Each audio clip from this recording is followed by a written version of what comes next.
This is the Nations Conspire channel. Welcome to today's show. I want to thank a subscriber over on the website, Wendy, for sharing this information with everybody over on the website. And again, I want to thank everybody who's already a member of the website. I appreciate the people over there and for sharing information like this. Singapore just made it a crime to refuse a vaccination, which will include jail and massive fines for saying no. Now, we know during COVID last time how our government turned its back on its people, which it's done for a long period of time, in regards to free speech.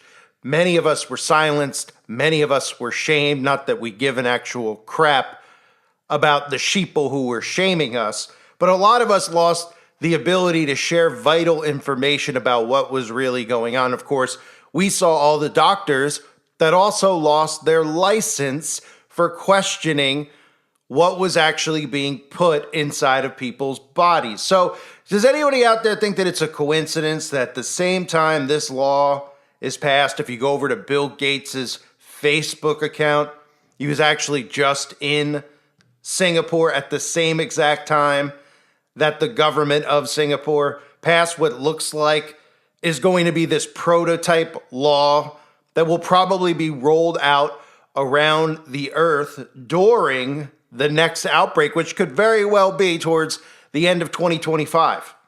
Now, we know that these nations have been conspiring with one another, trying to pass things like the Pandemic Treaty, where they're allowed to access information about people and track people and social distance and all those apps that they're trying to get you to put on your phone last time. And of course, they were demanding more and more authority over all of our lives. But let me read to you this law because there's a couple of things going on at once. At the same time that this story just broke in Singapore, we also are hearing of the first baby in the United States of America getting CRISPR treatment, which is customized vaccinations, which Donald Trump has promised to roll out. People need to pay attention to these stories. They're very important. So the Singapore government has just updated its laws to make it a crime to refuse mandatory vaccines punishable with prison time. The updates to the nation's laws open the door to criminal prosecution for members